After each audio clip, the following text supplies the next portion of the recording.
Bayern, the one that crown back, baby. The one that crown back. See, this is anger at them not being allowed to do 12 in a row. Now, 12 in a row is messed up. 10 in a row is messed up. 11 in a row is disgusting and is sacrilegious. So, the fact that these guys are angry that they were not allowed to do 12 in a row, that's crazy in and of itself. That's extremely realistic. That is very shiza indeed. But it is what it is. It's Bayern Munich. And you're also looking at what they did about Delict. This is secured. This is secured. Olise, this is signing. This is signing. This is a baller. He passed the eye test with flying colours. This is a quality player. And this is definitely a statement from Bayern that we are trying to bring Bayern back, and we have a strong intent of taking back a trophy from Leverkusen. This Bayern team needs a rebuild. Like, they need a makeover, and they definitely need some new blood. And they need, and you see, the best way to tell fans that we are trying to rebuild and we're trying to take things into the new age isn't just by talking. Oh yeah, we want to build a new team and we want to be say what's up, but it's still pulling up with that geriatric Mola and that bum-ass fake Annie Goretzka. No. The best way to do it is by something tangible.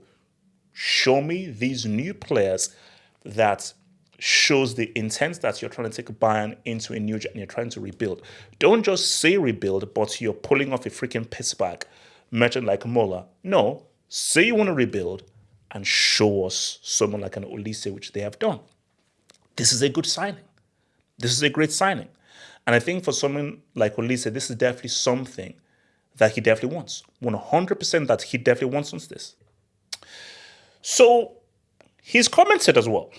And I think these comments are very important. These comments are very important. So, that's your boy Fab. Michael Olise, when asked why he decided to join Bayern over other clubs, talks with Bayern were very positive. I'm very happy to be playing for such a big club. It's a big challenge, exactly what I was looking for. I want to prove myself at this level and win titles. So remember, Bayern are coming off a shocking trophyless season. It's the first time Bayern have been trophyless since 2012.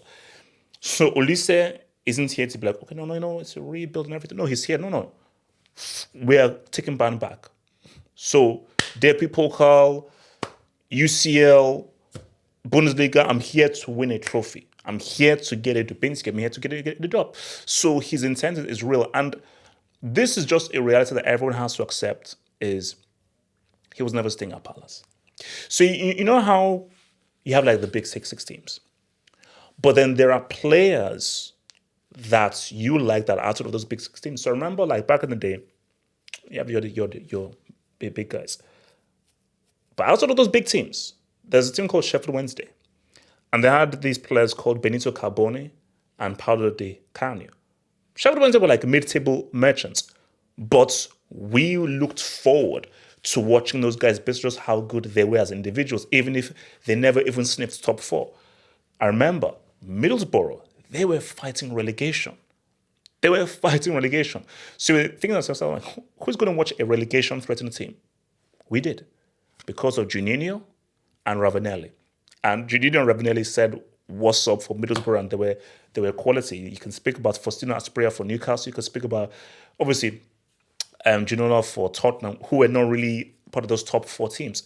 But Olise was always a guy who you looked at like, man, that guy's a player. And you said that, like, look, this guy, he is too good for this team. He is too good for this team. He's far too good for this club. And I think even Crystal Palace knew that, bro, we are lucky that we have this guy. And it was only a matter of time. It was only a matter of time until he left. So for Palace, they knew that he ain't staying. Let's just make sure that when he does leave, we get some nice bits of cheddar when he eventually leaves. And obviously, what people are saying right now is street wounds forget. These guys were a double act. Remember, anytime you face Palace, the biggest issue you always have is, man, Olise and Eze.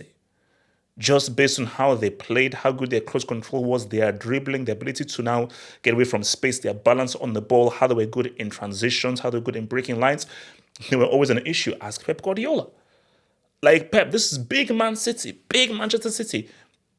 The team that caused them a lot of issues out of club Liverpool was Palace, specifically how these players were able just to mess them up in transitions. Straight ain't going to forget.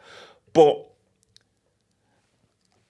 for Olise, he now knows that, look, this is a different stage. Because you see, when you're playing for a Palace, Crystal Palace and Bayern, it's a gargantuan gap.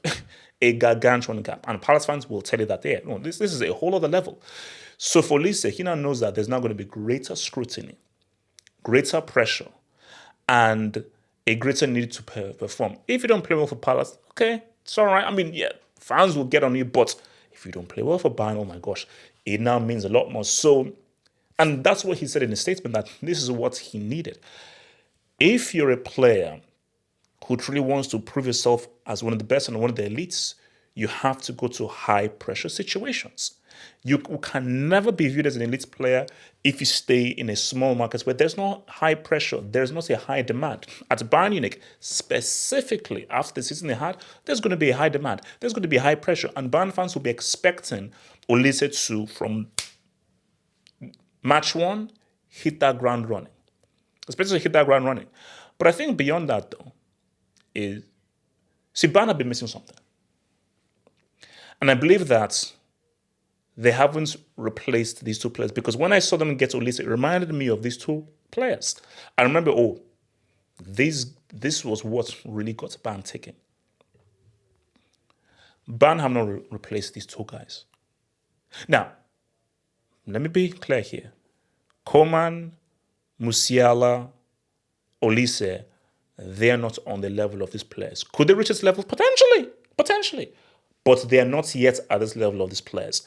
And why this is one of the great club sides we've seen, this was the Mandzukic, Schweinsteiger, Bart Simpson crew. But these two guys, at the time, there were no wingers that were more lethal than these guys. And I do feel Bayern, they've never replaced these guys in terms of what they were able to do on both flanks, and just how dangerous they were on both flanks, and how for 90 minutes you had to deal with a two-footed demon who was excellent at crossing and creating for other guys. And another guy who, I don't care what anyone says, invented the inside forward and was the greatest player ever in coming in on his strong foot and saying what's up with his shots. So you were dealing with two crazy dudes. And Bayern have not replaced those guys. Now again, I'm not saying that Olise is that going to be like, oh, wow. No. But you can say that Bayern, we're trying to get back there. We're trying to get back to a situation where on the attack, you're going to have to deal with specific ISO players that are going to give you hell for 90 minutes. And in Olise, that is a guy who, for 90 minutes, he's going to be forcing the issue. He's going to be for ISO, left, right, dribbling, trying to beat the guy, trying to create space, trying to ask questions, trying to cause issues. That is something that Bayern have been missing. Because remember, in Koeman, injury issues. Musiala's young, and he's still trying to really find his way. Remember, Musiala is sometimes on the wing, he's sometimes in the center. But as far as a winger, a wide player who for 90 minutes is going to make that left back or right back's life a living hell for 90 minutes, that is what Bayern have been missing, because they don't replace the Ribery crew. And maybe that's what Olise can bring. So look, I like what Kompany is doing. And I think, is it Max Eberl is doing? I like what these guys are doing. Because Bayern, what they're saying is, last season can never happen again. We can never go through a season unbeaten. I still have my questions about Kompany. I don't believe Kompany is the right guy. And I'm saying right now, the Bundesliga is going to be very exciting. If there's a league to watch, I think it's the Bundesliga, because don't put your money on Bayern definitely defending their title. But for me, I'm excited to see Musiala now growing, becoming better, and I'm very excited to see what Olise now does in this team, because this 100% is a signature of intent.